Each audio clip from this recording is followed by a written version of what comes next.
नमस्कार।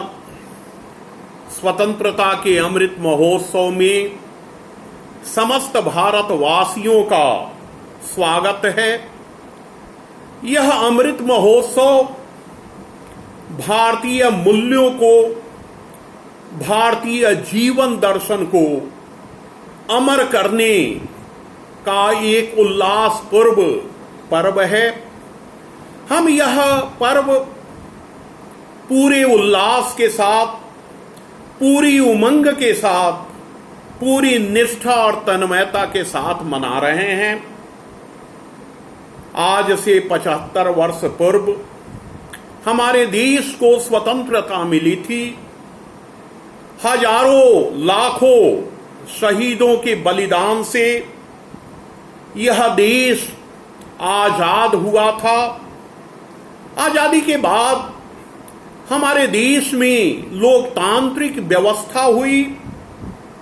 जनता ने अपनी सरकार का चयन किया और हम आत्मनिर्भर बनने की दिशा में अग्रसर हुए।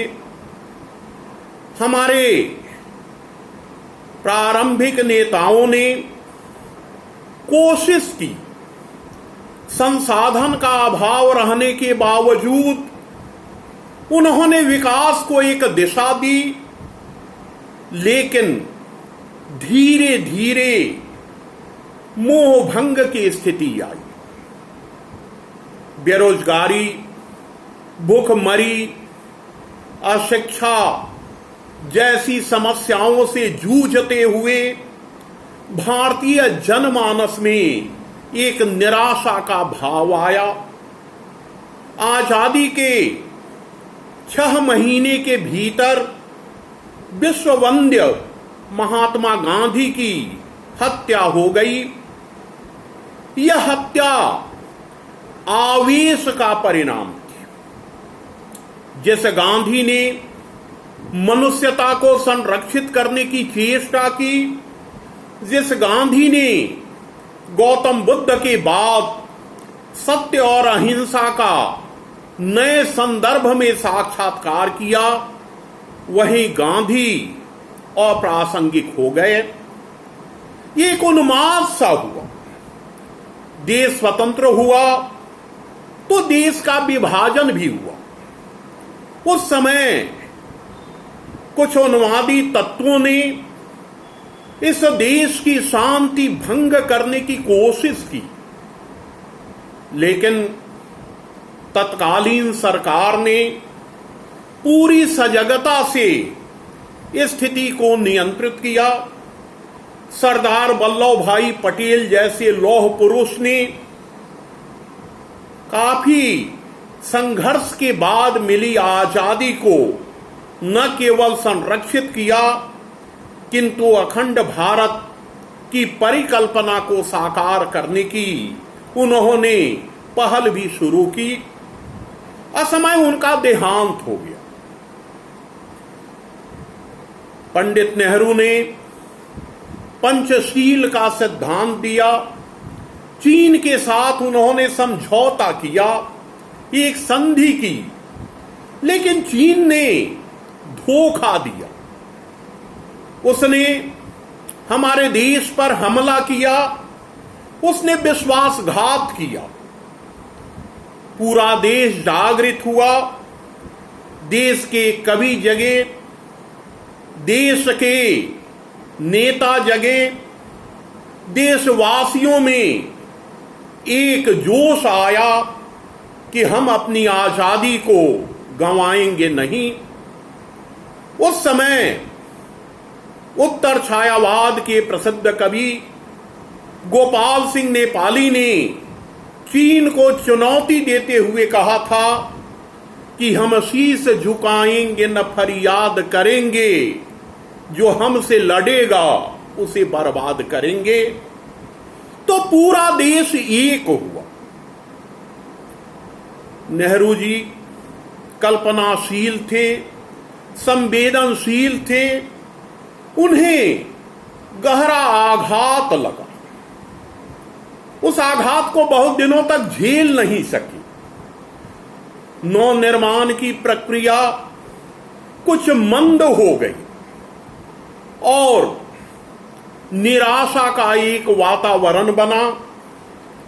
नीरज जैसे गीतकार ने कहा कि तुम कफन चुराकर बैठ गए जा महलों में, देखो गांधी की अर्थी नंगी जाती है, इस राम राज्य के सुघर रेशमी दामन में, देखो सीता की लाज उघारी जाती है।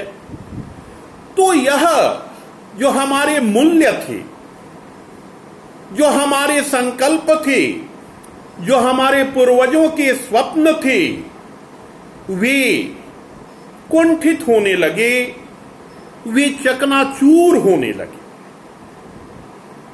आईसीएस थे सुभाष चंद्र बोस, वे नौकरी करके सुविधा प्राप्त कर सकते थे, लेकिन देश की आजादी के लिए उन्होंने आजाद हिंद फौज की स्थापना की।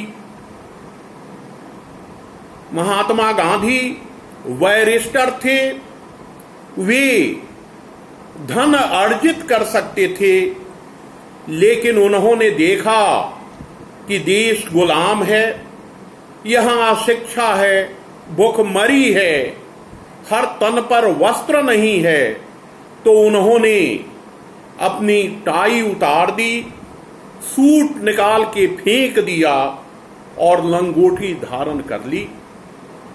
भगत सिंह उस उम्र में फांसी पर झूल गए जो उम्र सपनों की उम्र होती है, जिस उम्र में व्यक्ति भावी जीवन की योजनाएं बनाता है। अपने देश के लिए भगत सिंह शहीद हो गए, देश के लिए राजगुरु ने शहादत दी। तो अनेक लोग जब शहीद हुए इस देश की मुक्ति के लिए, उन्होंने आत्म बलिदान किया, तब जाकर हमें स्वतंत्रता मिली। लेकिन स्वतंत्रता के बाद जो विकास होना चाहिए, उस विकास दर को हम प्राप्त नहीं कर सके। आज भी भारत भूखा है, आज भी भारत नंगा है। जो आतंकवाद हमारे देश में पनप रहा है, उसके पीछे भूखमरी और बेरोजगारी मूल समस्या है। नीरज ने ही कहा है कि चाह इंसान को मक्कार बना देती है, बाग के बाग को बीमार बना देती है, भूखे पेट को देशभक्ति सिखाने वालों, भूख इंसान को गद्दार बना देती है। तो हमें हर पेट के लिए रोटी की व्यवस्था करनी होगी। ऐसा नहीं है कि हमारे देश में विकास की योजनाएं नहीं बनी, योजनाएं बनी, उनमें व्यय भी हुआ, लेकिन योजनाओं का लाभ उन लोगों को कम मिल सका जिनके लिए वे तैयार की गई थी। इसके मूल में कारण है कि हम ईमानदार नहीं रहे। हमें ईमानदार बनना होगा। जो लोग सत्ता में हैं, उन्हें यह ध्यान रखना होगा कि वे लोक सेवक हैं। उन्हें यह समझना होगा कि वे मसीहा नहीं हैं। सरकारें आती जाती हैं, लेकिन देश रहता है। किसी भी सरकार का मुख्य लक्ष्य इस देश का सर्वांगीण विकास होना चाहिए।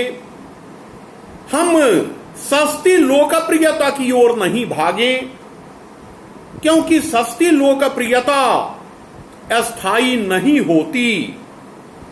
शोहरत की बुलंदी भी पल भर का तमाशा है, जे शाख पे बैठे हो वो टूट भी सकती है। तो हमारा लोकतंत्र उस समय मजबूत होगा जब समाज के सबसे नीचे पायदान पर बैठा हुआ आदमी भी अपने को सुरक्षित और अपने को संतुष्ट महसूस करेगा। स्वतंत्रता के अमृत महोत्सव के अवसर पर हमें यह संकल्प लेना होगा कि हम पूरी निष्ठा के साथ, हम पूरी ईमानदारी के साथ इस देश को फिर से विश्व गुरु बनाने का प्रयत्न करेंगे। हम किधर जा रहे हैं? हमारे देश में शिक्षा का सबसे जीवंत केंद्र था तक्षशिला विश्वविद्यालय। विदेश के लोग आके शिक्षा प्राप्त करते थे, वहां संपूर्ण शिक्षा दी जाती थी। उस समय शिक्षा के लिए विद्या शब्द था जो गुरु के साहचर्य में साधना द्वारा अर्जित किया जाता था। वह ज्ञान अर्जित किया जाता था साधना द्वारा। बाद में हमारे देश की शिक्षा प्रणाली बदली और आज हमारे देश में विश्वविद्यालयों की कमी नहीं है। जब आजादी मिली तो इस देश में 27 विश्वविद्यालय थे, 6 उसमें पाकिस्तान में चले गए। लेकिन आजादी के बाद विश्वविद्यालयों की संख्या में वृद्धि हुई, लेकिन जो गुणवत्तापूर्ण शिक्षा होनी चाहिए उस दिशा में हम कितनी निष्ठा के साथ तत्पर हुए, आज यह विचारणीय प्रश्न है। हमारा देश सामाजिक संस्कृति का देश है।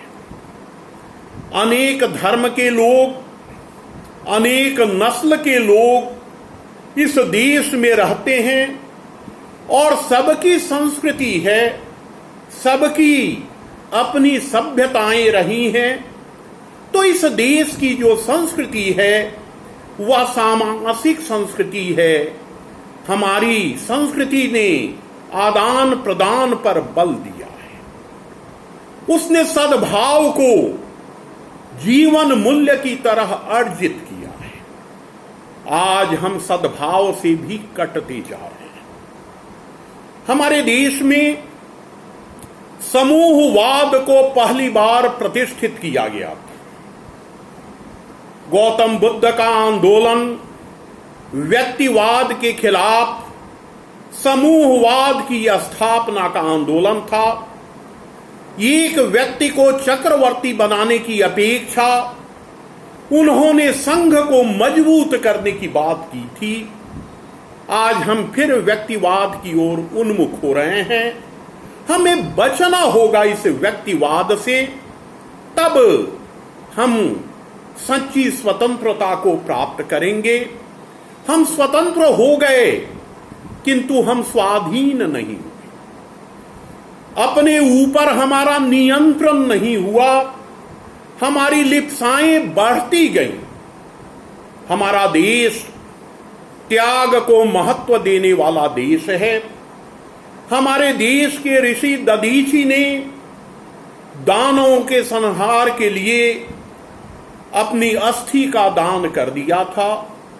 आज उसी देश में उसी दधीची के वंशज देने की जगह लेने में लगे हुए हैं। तो हमें फिर से त्याग की उस परंपरा को जीवित करना होगा। हमें बताना होगा कि मानव जीवन का गौरव अधिकारों में नहीं बल्कि कर्तव्यों में निहित है। हमारे देश में विदेशी शक्तियां आक्रमण करती रहीं, हम जूझते रहे, लेकिन हमने अपनी स्वतंत्रता की रक्षा की। जब चीन ने आक्रमण किया तो गोपाल सिंह नेपाली ने हिमालय ने पुकारा संग्रह की कविताएं लिखी। उन्होंने पूरे देशवासियों का आह्वान किया, सबको योद्धा के रूप में अपनी स्वतंत्रता की रक्षा के लिए एक तरह से संकल्पित होने का संदेश दिया और उन्होंने चुनौती भी दी उन्होंने आक्रमणकारी देश को चुनौती दी कि हम शीश झुकाएंगे न फरियाद करेंगे, जो हमसे जूझेगा उसे बर्बाद करेंगे, जो हमसे लड़ेगा उसे बर्बाद करेंगे। तो आज हमें मजबूत भी होना है, हमें संवेदनशील भी होना है, हमें मानवीय गुणों का विकास भी करना है, लेकिन हमें यह भी कहना है कि अभय होकर बहे गंगा हमें विश्वास देना है। अभय होकर बहे गंगा हमें विश्वास देना है। हिमालय को शहादत से धुला आकाश देना है। हमारी शांति प्रियता का नहीं है अर्थ कायरता, हमें अब खून से लिखकर नया इतिहास देना है।